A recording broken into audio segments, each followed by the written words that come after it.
Hello and welcome to the Daily Dulcinea. Today is August 25th, 2008, and on this day in history in 1944, the Allies liberated Paris. Mark, can you take us through the events of that day and just set the background for us? Well, sure. As you know, Germany had occupied France since around 1940.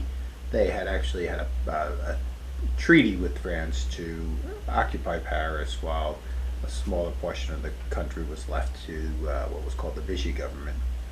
And of course, on D-Day, June 6, 1944, the Allies had invaded Normandy and then started their incursion into France to cause the Germans to flee. And actually, the leader of the forces, of course, was General Dwight D. Eisenhower. He did not want to liberate Paris. He knew it was historically important and emotionally important to the French, but he did not view it as strategically important. So then how did they decide Well, to... what Eisenhower wanted to do was cut off the German troops heading back towards the Rhine. He also wanted to get to Berlin before the Soviets did.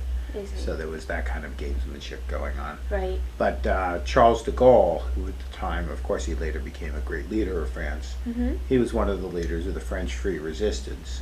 And he implored Eisenhower to provide support for the French Free Resistance to go into Paris. And so that is in fact what happened, that there was de Gaulle and his comrade Leclerc, who was supported by Omar Bradley. They approached Paris.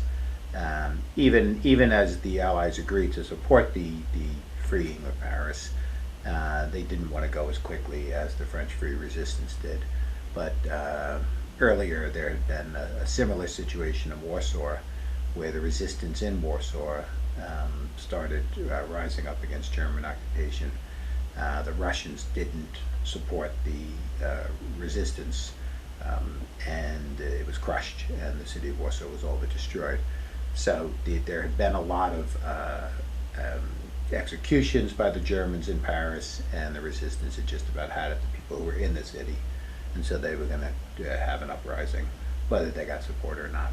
And so that's why the French Free Resistance, badly wanted to get in there and support them, which they did in a big way. There was several days of really urban warfare and street combat, and eventually the Germans did surrender.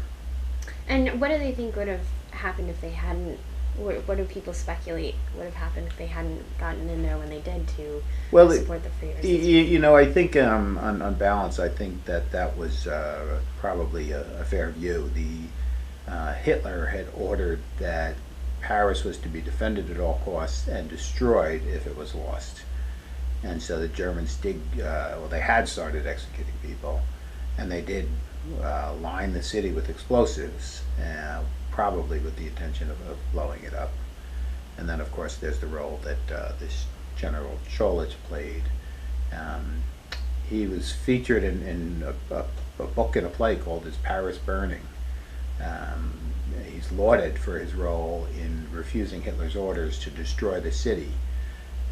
But academics have looked at it since and think that he was given far too much credit. You read it all, and I'd say he was probably just trying to save his skin. I think he realized Hitler was done, would never be able to exact retribution against him, and he was just trying to get the most lenient sentence possible. So he made it sound like, I saw where things were going, and I surrendered Paris and refused to blow up this beautiful city. But the thought is he did try and defend the city. Seeing that his defense was failing, he then decided, I may as well not, blow the city up just before I'm captured. And it worked, because he served only 2 years in the prisoner of war camp, and then he was in fact lauded as a sort of a noble, peaceful figure. So. And what do they think? I mean, what did this do for the French psyche and for the rest of the war? I think it was critically important to the French that they be the ones who freed Paris. So certainly while they had some Allied support, they were the ones, I'd say, most directly marching in the streets of Paris. And I think that was very important after they had lost their country 4 years earlier. And some people had criticized the manner in which they ceded it to the French.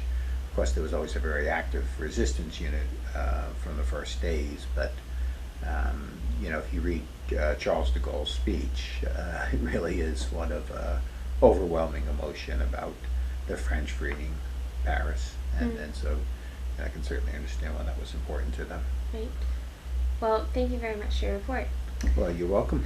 And for more information on this story as well as others, please visit us at findingdulcinea.com. Thank you, and we hope to see you again tomorrow.